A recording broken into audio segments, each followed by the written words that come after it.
Graça e paz, irmãos. Nesta oportunidade que nós temos, eu quero encerrar com vocês o conteúdo da semana passada, irmãos.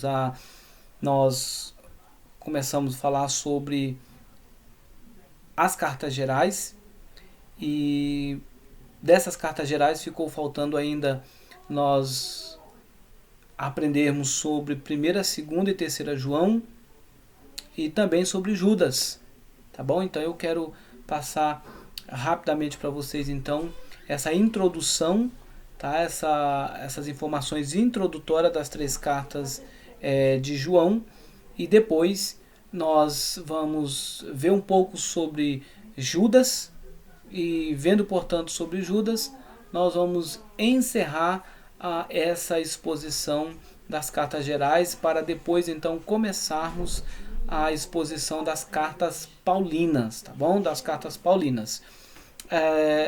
Uma das coisas que a gente uma das questões que a gente tem que abordar em relação à primeira carta de João, irmãos, é que essa carta, ela é interessante que ela não começa como uma das cartas, como normalmente as cartas formais começam, a introdução, apresentação, ou desenvolvimento e finalização. Nós não temos isso aqui na primeira carta de João. Pelo contrário, nós não temos aqui nenhuma das características formais de uma carta, de uma carta normal. Essa carta de João, essa primeira carta, ela difere de todas as demais cartas que nós temos, portanto, no Novo Testamento. Se assemelha muito com a carta aos Hebreus, tá? Com a carta aos Hebreus, porque tanto aqui na primeira carta quanto em Hebreus, nós não temos, portanto, o nome do escritor e uma descrição dos seus leitores e uma saudação. Nós não temos aqui isso nessa primeira carta de João.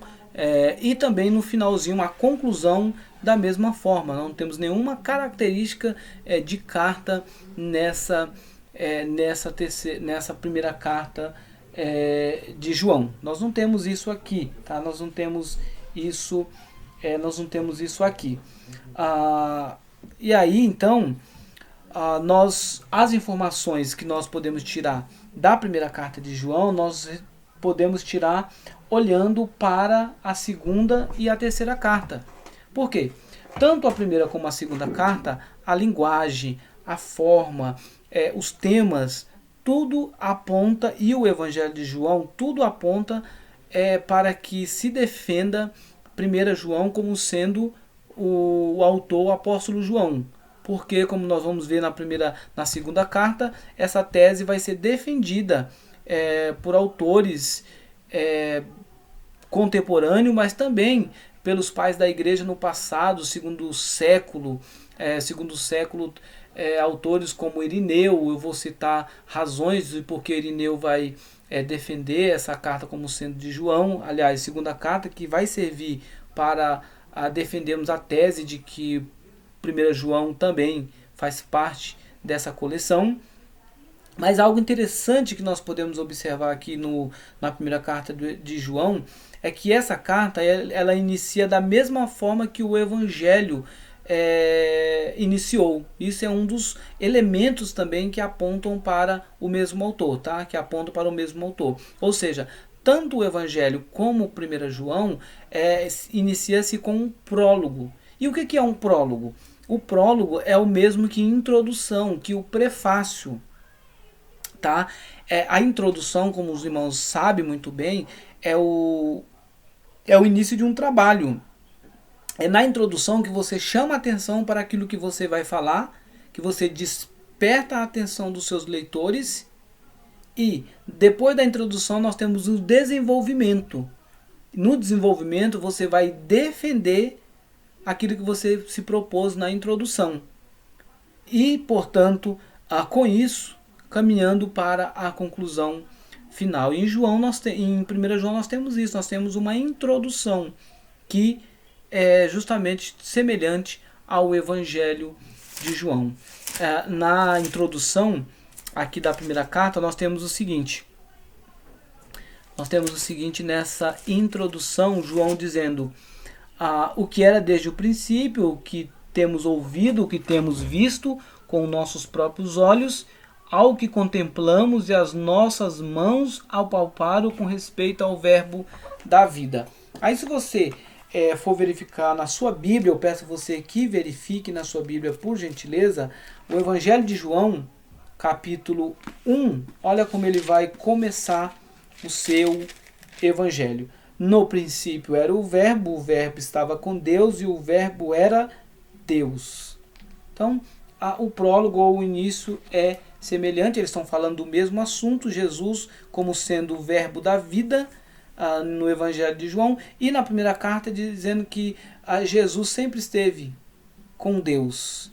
O que era antes, o verbo, era a palavra. Se encarnou-se, essa palavra encarnou-se e habitou entre nós. Essa é a ideia tanto do Evangelho como da primeira carta. João, portanto, trabalha dessa forma. Em relação à questão da segunda carta de João, o destinatário dessa carta é a senhora eleita e seus filhos.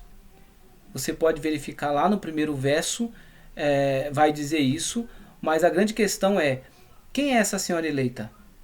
E há algumas hipóteses sobre quem seria essa senhora eleita. Primeira hipótese, defendida por alguns, é que a senhora eleita seria uma irmã e seus filhos.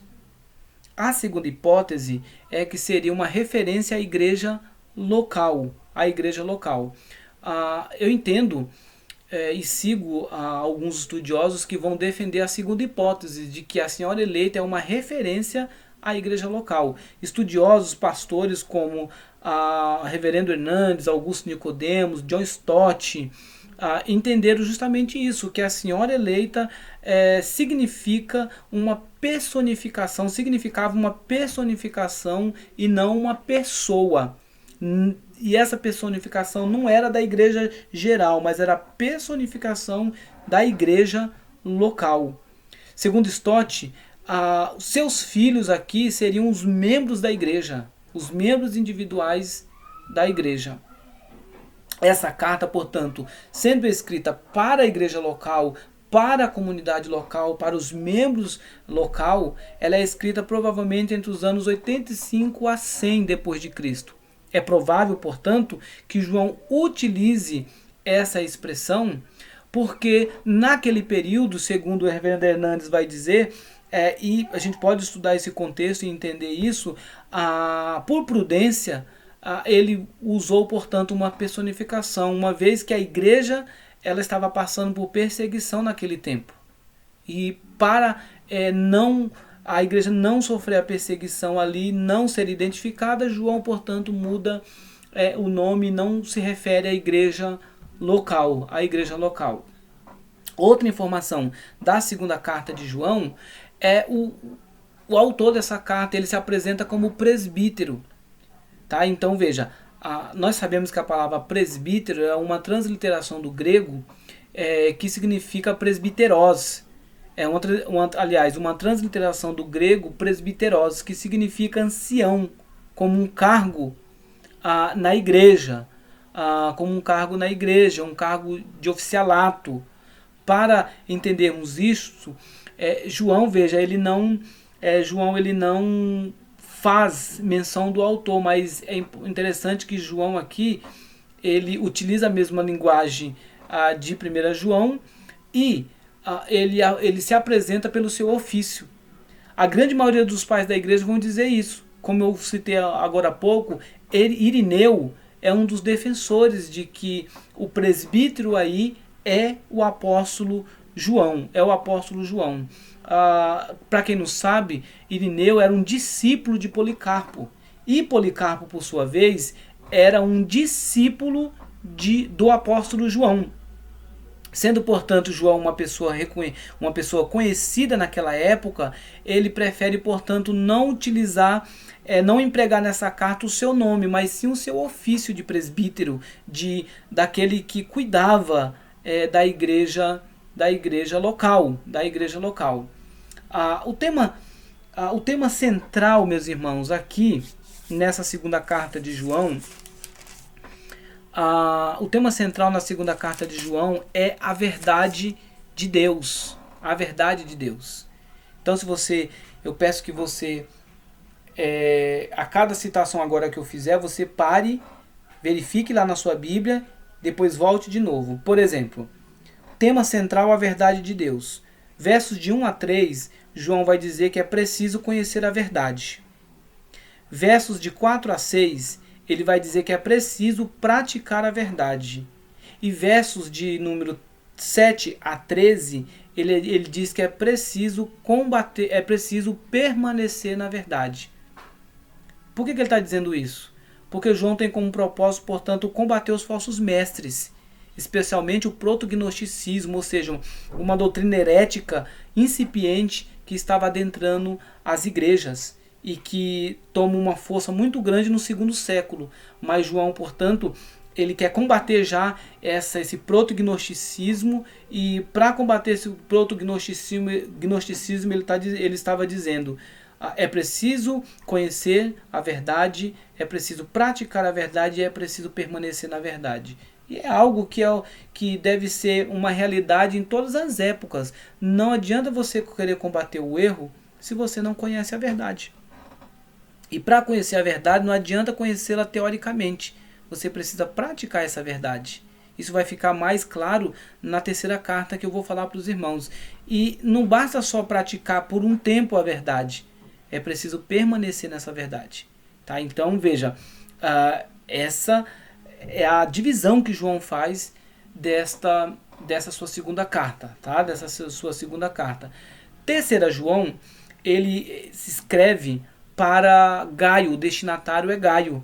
Nessa carta, nessa terceira carta, João adverte sobre os perigos dos falsos líderes, usando 3 personagens como exemplos de bons e de maus líderes.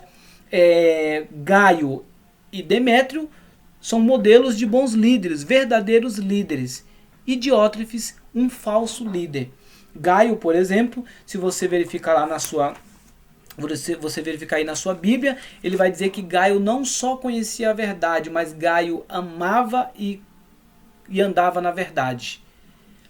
Quando ele vai falar de Demétrio, ele vai dizer que as pessoas davam testemunho de Demétrio. Como Demétrio, ele vai dizer, andava na verdade. E a própria verdade dava testemunho dele. Ou seja, a vida de Demétrio era um testemunho vivo da palavra de Deus. Quando ele se refere no verso 9 acerca de Diótrefes, ele vai dizer que escreveu uma carta para os irmãos, mas Diótrefes, que gostava de exercer a primazia, não deu acolhida. Então, 2 informações no verso 9 que ele diz de Diótrefes. Primeiro, era alguém que queria ser mais conhecido do que a palavra, era alguém que gostava de ser bajulado, alguém que gostava de ser ou se achava importante. Sabe aquele líder hoje neopentecostal que a gente vê muitas vezes por aí? Quando chega na igreja, parece que chegou o rei, todo mundo tem que bater continência, abaixar a cabeça e louvar porque chegou o rei, chegou o imperador. Infelizmente, irmãos, Diótrefes era assim, alguém que gostava de ser o primeiro em tudo. A palavra primazia é isso, ele gostava de ser o primeiro em tudo. Certamente ele esqueceu da advertência de Jesus quando dizia que o maior é aquele que serve. Você quer ser grande? Então você sirva. Você sirva. Jesus Cristo disse isso, mas Diótrefes certamente esqueceu dessa exortação do Senhor Jesus Cristo. E ele não só gostava de ser importante, mas também vai dizer que Diótrefes, ele não dava acolhida à verdade. Ou seja, toda vez que escrevia, quando João escreveu a palavra de Deus para a igreja, ele tentou impedir com que essa palavra chegasse aos irmãos, tá? E aí nós chegamos então nesse falso líder que era, portanto, um instrumento para o engano, um instrumento para enganar o povo de Deus. Isso em relação, portanto, às 3 cartas do apóstolo João. Finalizamos, portanto, a exposição das cartas gerais com Judas. Judas tem como tema central a batalha pela fé cristã.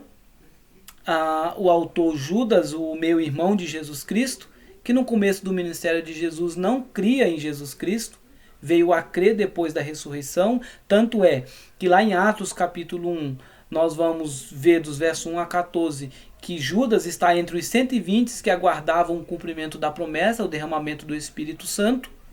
Tá? Mas no começo meu irmão de Jesus não acreditava em Cristo.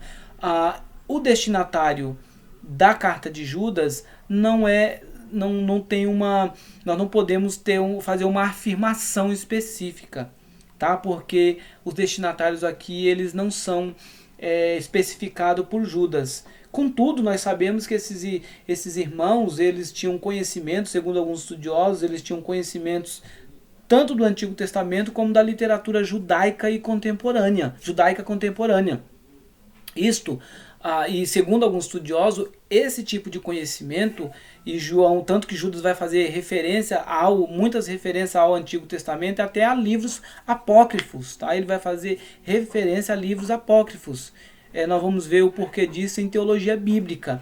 Então, esse conhecimento desses irmãos faz com que muitos estudiosos digam que é provável que Judas escreva para irmãos, para cristãos judeus na Palestina ou Síria, tá? Ou Síria. Segundo eles, embora gentios cristãos provavelmente fossem incluídos, esses podem ser igrejas que Judas tinha visitado em seu ministério itinerante, tá? Em seu ministério itinerante. O local da escrita, a data da escrita, provavelmente então entre o ano 65 a 80 depois de Cristo. Como possibilidade de local, como eu disse, Palestina ou Síria. Possibilidades, tá? Possibilidade de escrita.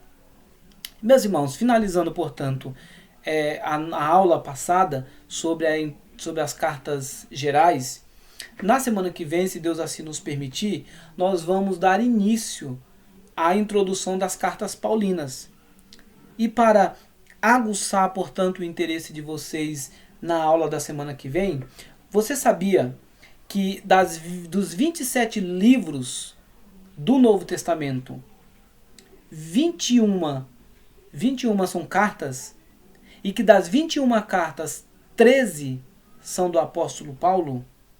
Veja a importância da teologia de Paulo e o quanto o apóstolo Paulo influenciou a igreja por meio dos seus escritos. E nós vamos perceber como que isso se deu a partir da semana que vem, quando nós vamos estudar, portanto, a introdução das cartas paulinas, as cartas do apóstolo Paulo.